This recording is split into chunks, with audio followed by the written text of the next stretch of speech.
Pai do Senhor, Pai de Cristo, estamos aqui para mais um pó de casa.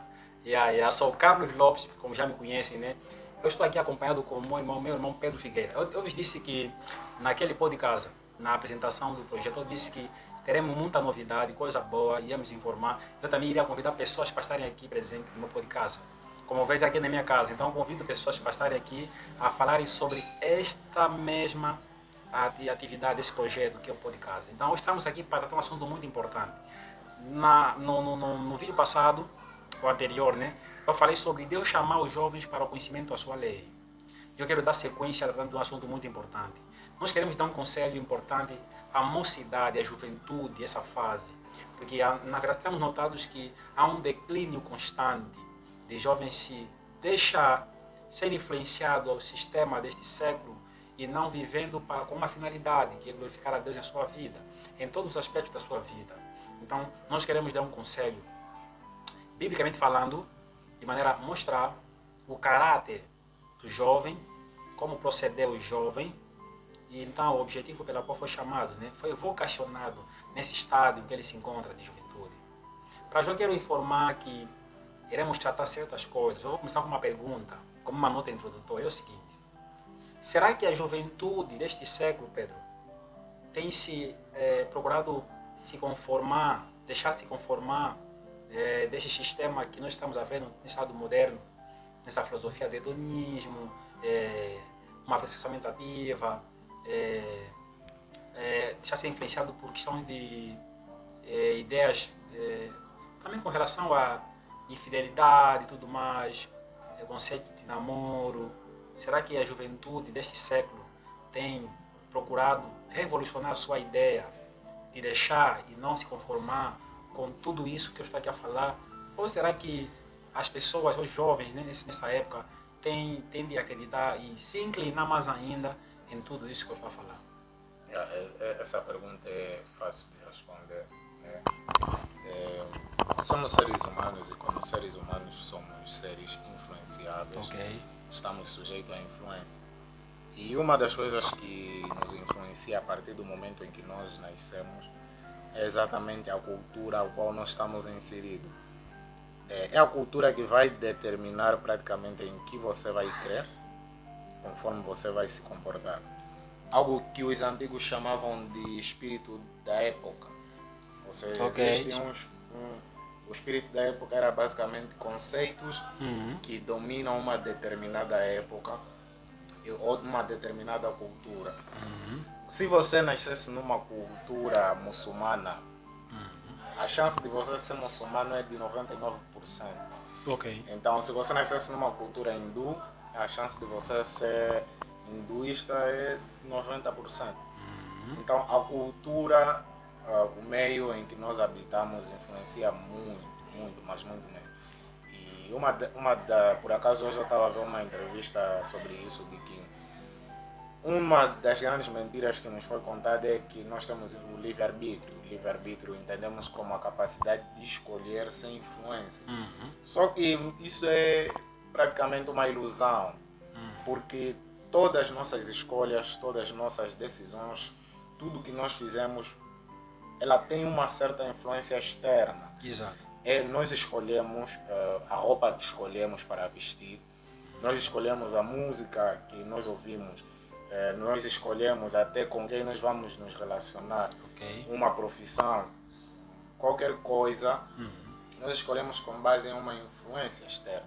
Exatamente. Então, e ainda mais os jovens, né? Ainda mais os jovens que são um pouco inconsequentes e que se acham um pouco sábios aos seus próprios olhos, ao ponto de não buscar pessoas sábias para os dirigir. Ok.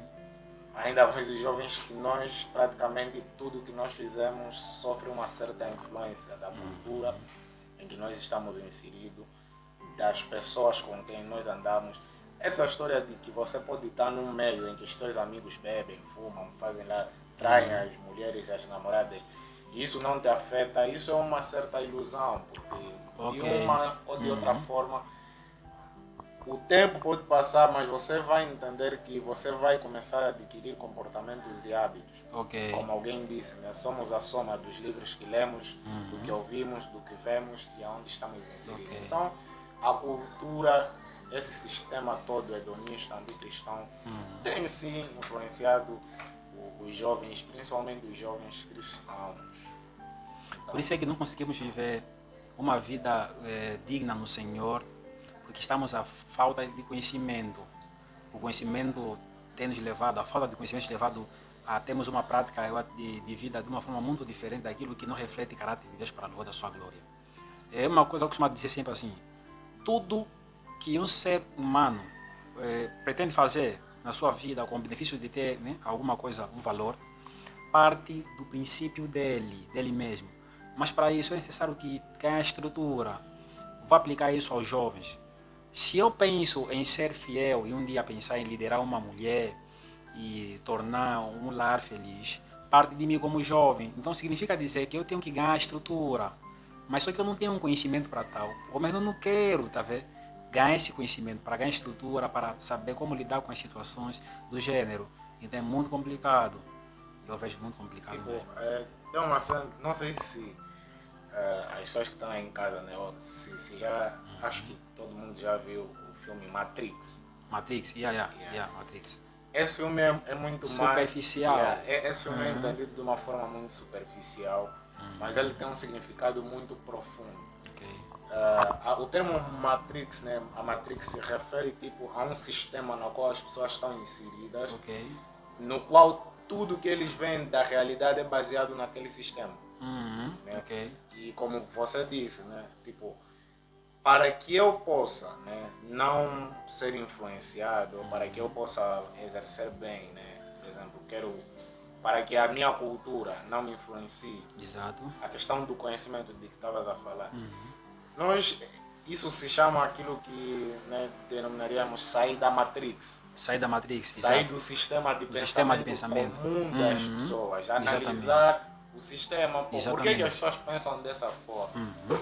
E eu diria que é a busca árdua pelo conhecimento e pela realidade tal como ela é.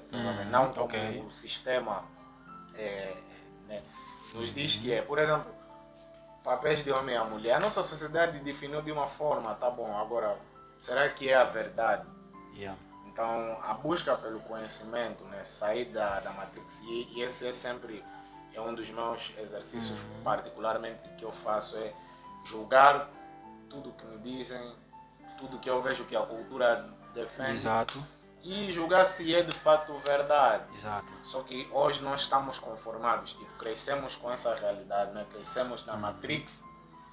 Então tudo que nós sabemos sobre a realidade é o que a Matrix nos diz. Ou seja, então as pessoas não tendem a acreditar no que é realismo. Não. Mas é mais fácil ter a ideia do que é superficial, porque isso, na verdade, as pessoas estão a procurar ser satisfeitas com coisas mais superficiais, né? Tipo, um exemplo que eu dou. O jovem não pode ser muito moderno. Eu estou a falar com segurança, eu falo assim, eu não sou jovem moderno, eu sou jovem historicista. Ele não entendeu essa ideia, eu falo assim, ele deu um exemplo assim, ainda há jovem que bate a porta da casa da jovem pedindo a mão da filha do senhor. Hoje em dia você já não vê esse princípio. E eu estava a falar também com alguém, e ele estava a banalizar esses princípios morais de maneira a pensar que isso simplesmente só faz parte de uma religião. Eu comecei a mostrar que isso é essência, isso são princípios e heranças transmitidos pela família.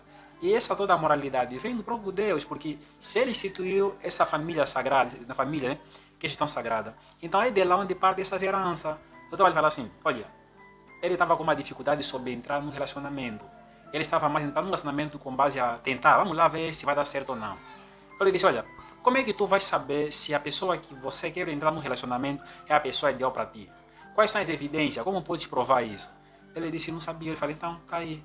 Por falta de você não ter o conhecimento e negligenciar todos esses princípios que eu estou aqui a te estabelecer, você está querendo pensar que é mais um ato de religião, sem saber que isso é a essência. Mesmo no tempo dos nossos pais, era difícil um pai namorar com uma jovem e o pai ficar sabendo, o pai da jovem que está sob a sua autoridade, ficar sabendo assim e não agir, porque era muito difícil isso acontecer naquela época dos nossos pais. Acontece já, agora é boi mesmo já, agora é boi. Então é muito difícil. Então você vê que há uma ação dos pais, há um controle de forma certa, né? De uma autoridade que eles exerciam sobre os filhos, de maneira a manter um controle, tá vendo? nessa questão também é muito complicado. Então não posso achar que ser jovem moderno se baseia simplesmente em se submeter ao sistema deste mundo. Alguém me fala assim, tu vês jogo, não vês o jogo. Tu bebes, não bebo. Fuma e não fuma. Estás a fazer o quê? Você não curte, faz nada. Então essa ideia, essa ideologia, até certo ponto, alguns que têm um domínio mais fraco, acabam se deixando e se inclinando nessas coisas. Cristão mesmo que eu estou a falar. E acreditando que essa é a definição própria de desfrutar da juventude. Deus não nos chamou para ser jovem assim nesse contexto. Até porque Salomão, quando vai lá explicar em Provérbios, Eclesiastes, muitas das cartas dele lá, você vê que o ponto principal de Salomão, ele expressa uma coisa muito importante. Ele só mostra o conhecimento que o jovem deve ter. Mostra que o jovem deve adquirir conhecimento, gastar o seu vigor na sua mocidade, no conhecimento a Deus, na lei do Senhor. E é bem